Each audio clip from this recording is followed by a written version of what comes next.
Yeah, so cheers. Cheers, fellas. We got Brian, we got Jake. Cheers. Over here at Turnbuckle Distillery. Back in 2017, our owner bought Whistling Hare. They were operating previously for about 2 years before that. But when we came on board, we really revamped everything to like local ingredients. We use a source out of Cortez, the U Mountain Tribe, for our blue corn, which we use predominantly in most all of our spirits, all of our whiskeys at least.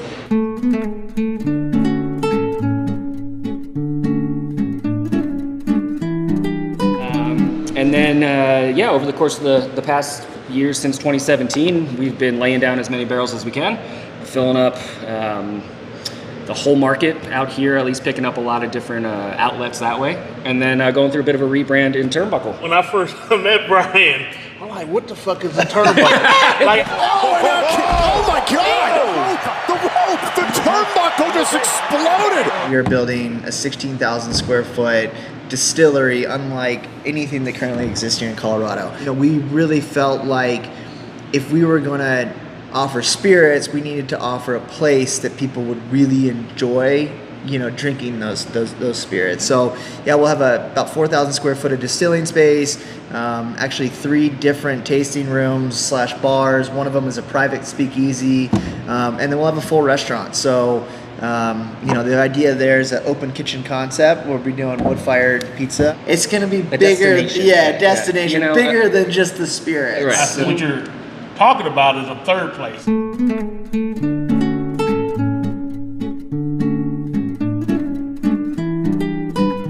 I feel like a lot of people are looking for places other than work and home to kind of chill. Like, Very true. Yeah. We want to be the host of the host, essentially.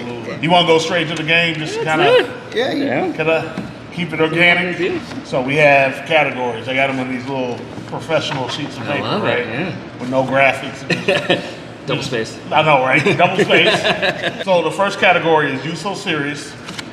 And if you hear a category you want to go first, it's up to you, right? I hear. Just pick one. One is called That's So Random. All right. Foodies Hustle Harder. You So Emotional. This one is Trends and Shit. Who's picking first? Like, and you guys can both answer the question. I think that'd be dope. Okay, we'll pick a card then. Okay, so what do you want to start with? Let's do. I know you probably don't remember them all, so Let's do that. What, trends and shit? Trends and shit. Yeah. All right. Let's do trends and shit. One person shuffles, one person pulls. Deal. All right, bet. 5 minutes later. All right. 2 hours later. Oh, cut me off. Trends and shit. 7 of spades. What is the most interesting food trend you've seen in recent years? The most interesting food trend I've seen in recent years. Honestly, little self-plug, blue corn. The rise in blue corn usage when it comes to, obviously, tortilla chips was one of the first main things that I saw really break out into the market. Tortilla varietal, so you get more flavor out of it. You know, that's what gives us the good flavor in our bourbon. Yes, that's the blue corn. I love that. I love that. I love that. You kept it in house.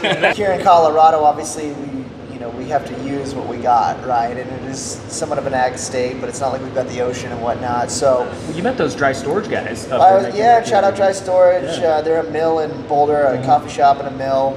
Awesome restaurant. They got a really cool concept where they're actually trying to partner with farmers to grow, wheat in Colorado, different varietals of wheat that you wouldn't normally come across. But like people trying to get Colorado wheat in Colorado, very difficult thing to do. Yep. So shout out Dry Storage for. We just started our first weeded bourbon mash actually over the past 3 weeks here. We did a combination white, red, and blue, or no, not blue, the blue corn, obviously, but red wheat and white wheat that we've been experimenting with. So we can't wait to really crack into those. Unfortunately, we're not going to know for another 3.5, 4 years how it tastes, but it's looking good so far. You were saying like Coors gets most of the wheat. Yeah. And you find that out by being in the game for a while, and you're like helping smaller producers, regardless of where they are, Colorado, Sure. California, wherever. So There's some good small that's- sources out here. Root yeah. Shoot Malting up in Loveland is one of our good grain contacts. The Whiskey Sisters have been awesome to us out here. Nice. And of course, Bow and Arrow Granary down in Cortez, the Ute Mountain Tribe. They've been growing our grain for forever down there. They're making just an awesome That's in-state cool. corn. That's dope. That's dope. I like how you like keeping it local. Certainly. too. One of the ideas actually at our new distillery, because we've got about another, 8,000 square feet of that we can develop up there. And Yeah. we were throwing around this concept of like an artisan village. So really allowing these local producers and giving them a space to come in, and whether or not you get a cheesemaker and a coffee shop and the baker, whatever. Cinnamon rolls up there. Cinnamon Cinnamon rolls. rolls. Shameless plug. What takes us into our commercial, right? 100%. These cinnamon rolls are made with the best ingredients. Colt 45. Oh, Because it works every time. They're topped with a nice, smooth, delicious whipped cream cheese frosting. Where can you get these cinnamon rolls, you ask? I'm glad you asked. If you click the link in my bio, you get $40 cash to spend on your first order through Pine Melon. Use the discount code BullyBoy40 to get that discount. All right, you ready for the second one? Totally. Are we doing the same category? No, we got You So Emotional, Foodies Hustle Harder. That's so random. Let's do that one. That's so random. I like Got that it. one. King of Clubs. Clubs. Who would you like to headline your dream music festival? Dead or alive? Oh yeah, we're doing Dead that. Alive, do Dead Alive. Let's keep it 100. Yeah. Man. We got I mean, AI, if you know we got- me, people know me. They know I'm gonna say Taylor Swift. Swift is here before the kickoff, cheering on her man Travis Kelce. My God, is she beautiful. I'm not ashamed of it whatsoever. But Dead or Alive's interesting. That's an interesting thought. I mean, I was always a huge AC/DC fan growing up. So give me some Angus Young, some Malcolm Young on the stage. I hear that. Angus cruising across with his little Epiphone SG. I'm a hard rocker to heart there. What do you think? Who are you listening to, Jake? Oh, I'd have to say Bob Marley, man. I've got a 3-month-old, and she listens to a lot of Bob Marley. So I've been listening to a lot of Bob Marley lately. That's a good. So maybe it's one of those things top of mind, but that's what I'm going to go with today. I love it. Nice. Our next one. You're up.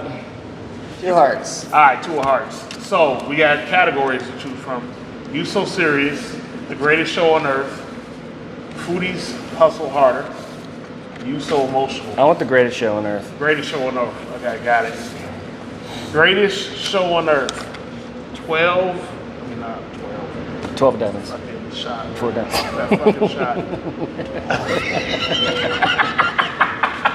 That is not. I just look at the 4 and say 12. It's a 4. 12, baby. So, 4 diamonds. Tell us about a time you had to make an unusual ingredient substitution. Ooh, God. Okay. I guess the most recent one was a gin adaptation we had to do at the end of last year. So it was a forced hand change of an ingredient, only because the source we usually use for our gin botanicals, they were just out. It was San Francisco Herb Company we usually order from. They were out of the Italian juniper berries that we use in our gin. So we made a last minute decision because we were running out of gin before the holiday season. So we ordered from a different company, and good berries, good wholesome berries, but the flavor of them were just different from the other source Italian juniper berries we got. So we didn't notice, obviously, until after the distillation, after the whole gin run, took about a month to actually produce it all. And then actually when it was done, ready to bottle, this tastes a little different than our normal one usually does. And we couldn't figure out why for the longest time, and then we realized when we went back and looked through ordering that, it was the Italian juniper berries. So instead, I think it was actually your idea, we whipped up little winter gin labels. Winter gin. And, that's the winter gin was born. Yep, and slapped on winter gin because it wasn't our actual gin. So we had to make a little last minute call there. That's cool. And people liked it. It was a huge reception. It's kind of had more of a licorice taste than. But we'll be making a winter gin this year. Oh sure, and now we're going to continue to keep doing it. So now we know that source, so it's perfect. Have you ever had a dish completely fail? No, I burnt a mash at one point. I can admit that. Sorry, Sandy. Did burn a mash, but it was still a little recoverable too. We still cooked it. We still went through the distillation process on it, and we just put it in a smaller barrel. And we're gonna see if it blackened. Sure. A smoked mash.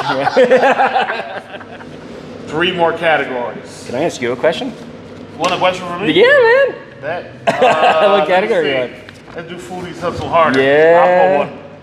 I'll pull one. And that'll be our next category. I love it. Queen of Diamonds.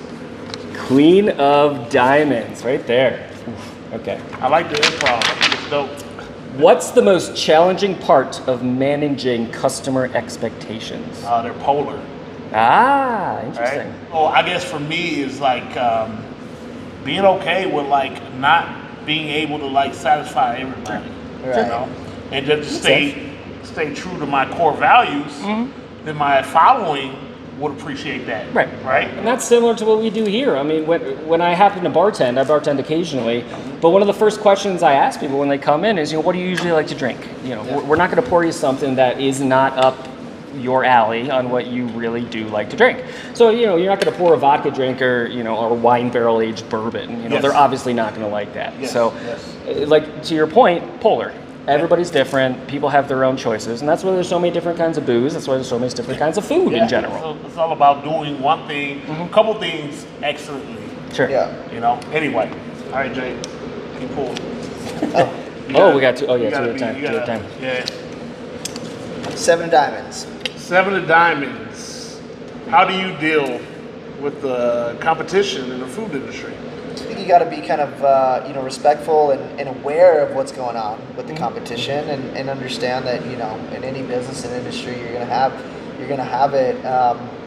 But I think we'd rather not make enemies with our competition, and that goes back to my earlier point about like I literally welcome every other Colorado distiller to come bring us some bottles and we'll swap with anybody. Let's swap, please. Yeah. Listen, it should be competitive, right? We should if you're not making it, like you're not doing something right. Keeps everyone on their toes. Yes. All right. Oops. 10 of Diamonds. Spades. How? That's that one. Which one's better? That shot. Yeah. 10 of Spades. 10 of Spades. Okay, here we go. What is the biggest challenge you faced with marketing your brand? And I guess you wanna both answer this question? Well, when I came on board here, it was January 2020, and I came in on sales. I was the main salesman, hitting the market. It was the first time since the purchase of the building from the previous owners that they had really tried to extend out into the market and to start selling their stuff not predominantly out of the tasting room here. And at that point, we were still whistling hair. Turnbuckle wasn't even a thought yet at that point. So bridging that gap from the previous owners and their previous distribution system, bridging that gap from what their products were into what our products currently were at that point. Our newest whiskeys had just hit about 2.5 years old. We had just come out with our first rye whiskey at that point, again in the Whistling Hair branded bottles. So that was the biggest hurdle for me when coming on board and hitting these accounts that I knew we were already established in, but I wanted to really emphasize the point that we had a different product at this point. So just getting the sit-down meeting, getting the coordination, the communication of the fact that this is a different product, I'd love for you to try it, and we're going to be on a different distribution system than we were. Getting over that hurdle definitely helped us cruise into getting to the new spot and getting to the new plans. Yeah, frankly. That's cool. Then you could probably talk more on the whole Turnbuckle. I give you a million. I give you a million and one reason. Answers right now. I mean, the changing of the brand was a very difficult thing. So, again, for the entrepreneur listening to this, like when you if you're going to change your name, that's a really big thing and not something that happens very frequently. Yeah. But you change your look all the time, and sometimes you think it's going to be like this awesome thing and it's going to go over well and bring you more clients, but the fact of the matter is, like, it actually can sometimes create some confusion in the market. Who is this? And that's why you see, like, the big brands, for example, like, when they tweak their logo, like, they do a little tweak here and there, and it's more of an evolution over time. Yes, that's what I'm saying. That's the first thing. The second thing is kind of hilarious, but again, just for the the fun of talking about it, is that, you know, one of the things that we've had to do is we've had to build our inventory just so that when we do move, we have enough product to actually meet our numbers on the financial side, right? So what that has caused us to do is pull a couple of marketing strings and sales initiatives, but not too many. Because if we sell too many bottles, we become too successful too early, it'd be detrimental to our success and our business plans going forward. So again, like, not something that's like a common problem that a lot of, you know, everybody sell. For us, it's almost kind of like, just sell enough. And how do you just sell enough is something that we have to, like, basically, we have to talk about this on a, you know, on a monthly basis and really stay on top of. It almost sounds lazy in a way, but it's like it's actually the opposite of, like, just selling enough and what that looks like. And really targeting your market on where to start. Exactly. Because, well, that's another thing in our business too, right? Is that, you know, we get asked all the time, like, oh, are you guys in liquor stores? And if you tell them no, which we are in liquor stores, they almost kind of like, I don't know if that's probably not very good. But if you tell them, yeah, it's like this stamp of approval that a customer gives you. If you say, oh yeah, you can buy it at Superior Liquor or whatever it is, all of a sudden you're in the game and they're buying your bottles. So shout out Superior, by the way. Yeah, awesome to us. Yeah, it's so funny, like these little nuances in that customer reaction. So yeah, our problems are many on the sales and marketing side, but they're also like they're unique to bigger plans that we have. Yeah. 8 clubs. Describe a time when you had to innovate in your career. Ooh, that's innovate in my career. I guess making the switch myself personally from sales into distilling here. It was the decision that Sandy and I, you know, we came to the realization of, we're either going to have to hire a salesman or we're going to have to hire a distiller. And we're going to have to figure out which track we're going to move forward from on there. We put both ads out, didn't really get some nibbles on many of them, especially on the distiller side of things. So they just crash course trained me on how to do the distilling here for a little while. And frankly, to this day, it's probably the best decision, best yes I said. That's cool. I love doing it right now. I still do some sales on the sides, of course. And like Jake was saying, we had scaled that back a little bit, so it gave us the opportunity to really focus on the distilling, that end of things. Not to say I'm not going to go back towards sales when we get to the new spot or towards promotion or things like that, help out in the distilling. But it really, it was a decision I made that broadened my horizon on what I thought I could do. And it's worked so far, and I've been happy with it so far. That's dope. Anything to add, Jake? Or?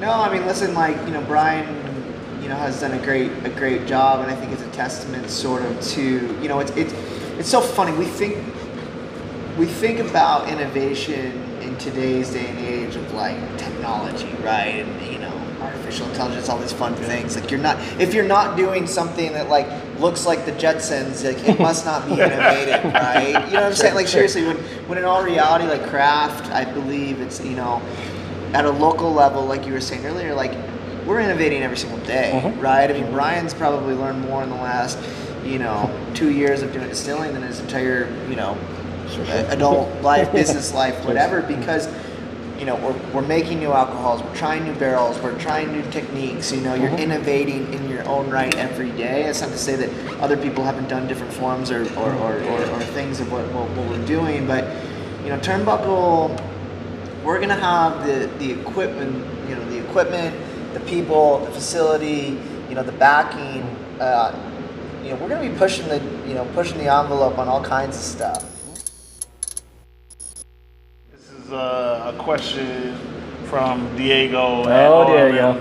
Hey, Diego. Marcus. So Diego asked, or do you like to do brunch? Like if you have to work the brunch? Yes, yes. No, brunch is a big part of our business plan going forward. I fucking love brunch. I love brunch. Brunch is come drink as much at brunch as you want. And maybe that's what we should focus on, staffing up our kitchen Yes. during Yeah. brunch time to make sure all of our service staff feel Yeah, it's comfortable. Colorado, man. You gotta love brunch. You know, gotta love brunch. As a Yeah, you gotta love brunch. As a manager, if the staff doesn't like brunch, well, we'll slot you at another time Right. because that should be a. Well, if you ever need the Instead of bottomless mimosas, we're going to do bottomless screwdrivers, though. There you go. See, It might get a little dangerous on the way out. being a chef creator, brunch is all one of those things where I know why brunch is there. Yeah. I know why brunch is there. However, Yeah. Shameless plug on the way out over here. But one of the things that we've recently actually has taken a little bit longer for us on the construction side is that we've cut a deal with the county, with Jefferson County, to whereby we will have a trailhead above our facility, the Turnbuckle Trail.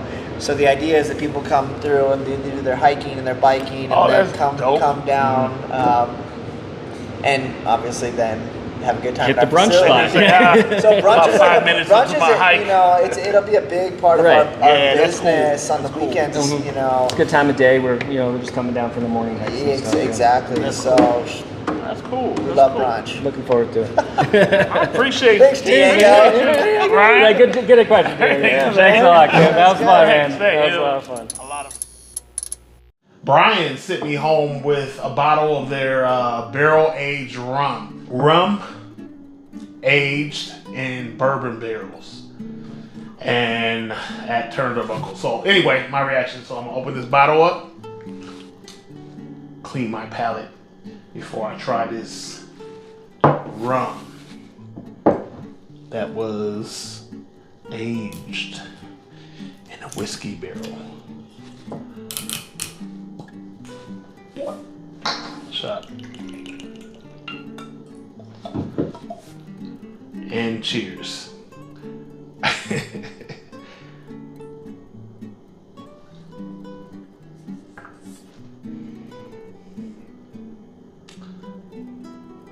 Shout out to Jake and Brian. Listen, I'm gonna be honest with you. Not getting paid for this or nothing like that.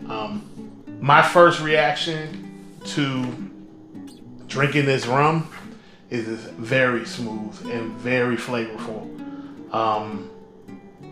And it's also a rum. It's actually pretty cool that this rum drinks like almost like a whiskey. But it's like a smoky rum. Very good. Shout out to Turnbuckle Distillery.